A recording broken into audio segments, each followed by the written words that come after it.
Musyawarah Nasional Partai Golkar resmi menetapkan Bahlil Lahadalia sebagai Ketua Umum yang baru di Partai Golkar dan akan dilantik malam ini. Namun sejumlah pihak menilai visi misi Bahlil sebagai Ketua Umum belum jelas, ditambah tidak adanya riak-riak di dalam Munas dinilai menjadi sesuatu yang tidak biasa.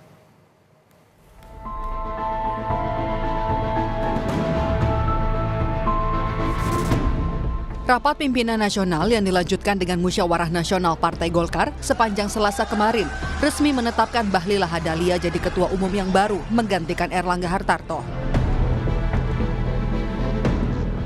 Bahlil dinilai memenuhi syarat sebagai calon Ketua Umum Partai Golkar karena pernah menjadi Bendahara Umum Dewan Pimpinan Daerah DPD Partai Golkar Papua.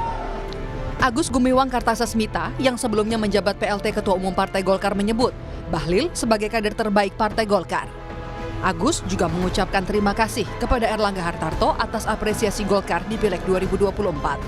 Kita mengetahui bahwa hanya satu nama yang lolos atau memenuhi syarat dari hasil verifikasi yang dilakukan oleh Dewan Partai Golkar melalui ST sebagai caketum. Hanya satu, yaitu Bapak Bahlil Lahadalia. Sehingga karena satu, logis saja bahwa nanti dalam Munas kita akan segera menetapkan, kita akan segera memutuskan dan menetapkan Bapak Bahlil sebagai ketua umum kita ke depan.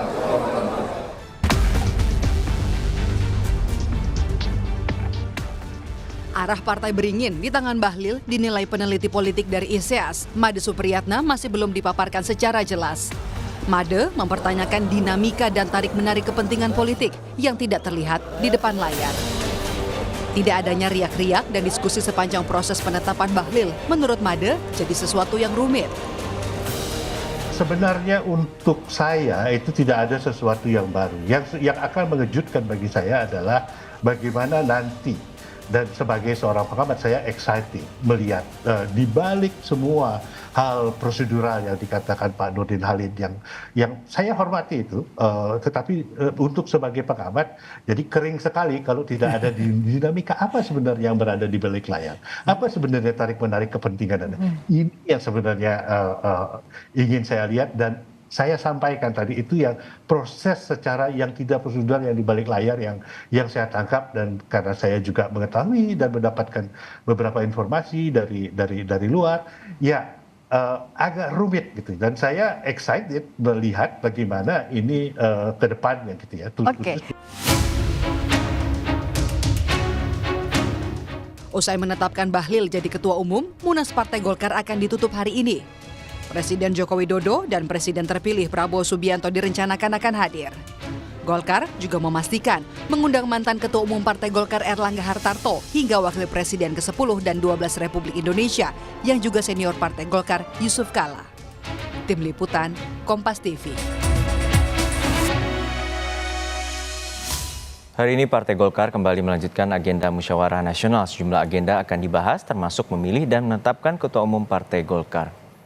Hari kedua Rapimnas dan Munas ke-11 Partai Golkar membahas anggaran dasar dan anggaran rumah tangga atau ADART, termasuk kepengurusan Partai Golkar dan dewan-dewan.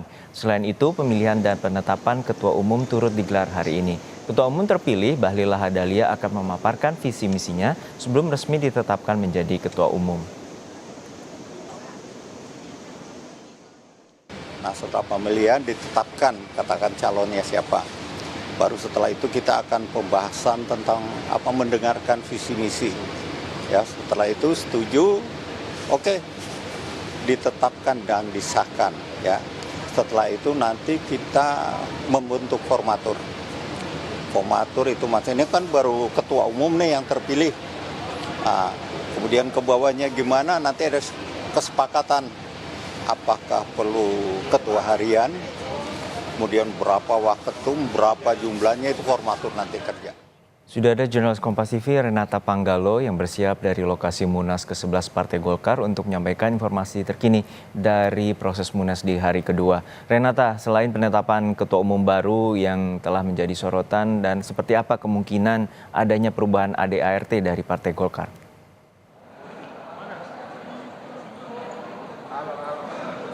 Iya, untuk perubahan ADART ini memang masih sangat cair. Tadi sekitar pukul 9 sudah dilaksanakan rapat komisi dan saat ini sepertinya sedang penyampaian hasil dari rapat komisi.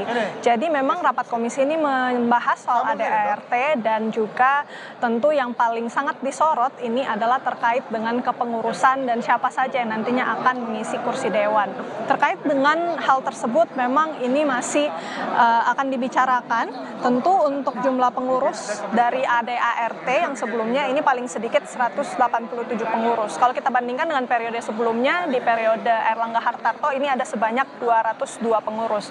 Selain itu juga Juno dan juga saudara, tentu yang menarik yang seringkali mendapat sorotan inilah adalah penentuan siapa kemudian yang nantinya akan mengisi kursi dari dewan-dewan.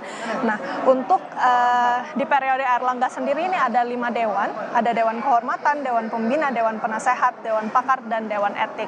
Lantas kemudian siapa yang berhak menentukan isi dari ataupun struktur dari kepengurusan Partai Golkar? Salah satunya adalah calon formatur tunggal yang juga sudah terpilih kemarin, yakni Bahlil Lahadalia yang rencananya juga akan terpilih secara aklamasi sebelum nantinya akan ditetapkan sebagai Ketua Umum Partai Golkar.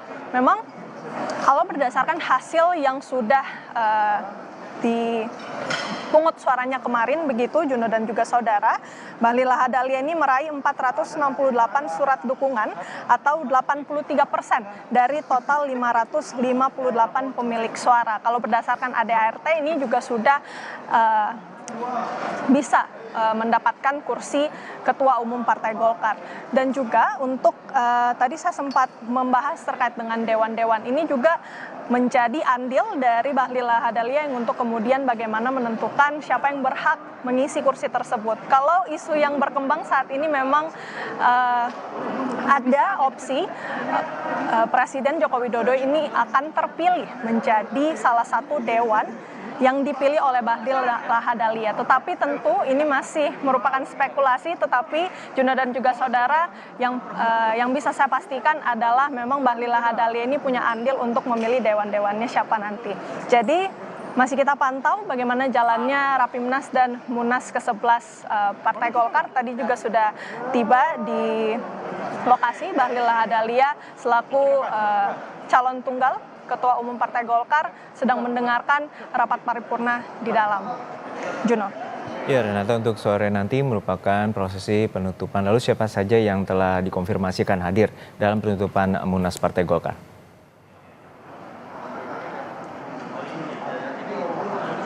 Iya, kalau yang sejauh ini kami dapat informasinya, rencananya Presiden Joko Widodo akan hadir, tadi sempat disebutkan oleh Sekjen Partai Golkar, Lodewijk F. Paulus, yang mengatakan bahwa 4 jam sebelum acara ini nantinya akan dilakukan sterilisasi pada bagian venue, lokasi penutupan Partai Golkar untuk kemudian bisa diamankan oleh Pas Pampres sebelum kemudian Presiden Jokowi bisa menghadiri penutupan dari Rapimnas maupun Munas ke-11 ini. Tentu dalam penutupan nanti Presiden Joko Widodo juga akan memberikan sambutan dan nanti kita lihat bagaimana dinamikanya karena sepertinya ini akan ada kejutan. Apakah benar nantinya isu-isu yang beredar terkait dengan penetapan dewan-dewan ini benar bahwa nantinya Bahlil akan memilih Presiden Joko Widodo? Nanti kita lihat karena balik lagi dalam ADART tidak dicantumkan syarat kalau yang mengisi dewan-dewan ini harus merupakan anggota dari Partai Golkar. Sementara memang kalau untuk ketentuan dari Ketua Umum Partai Golkar itu 5 tahun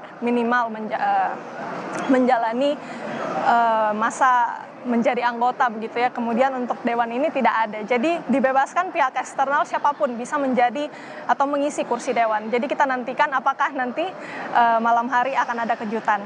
Juno. Baik, terima kasih atas laporan lengkap Anda, jurnalis Kompas TV Renata Panggalo dari JCC Senayan, Jakarta.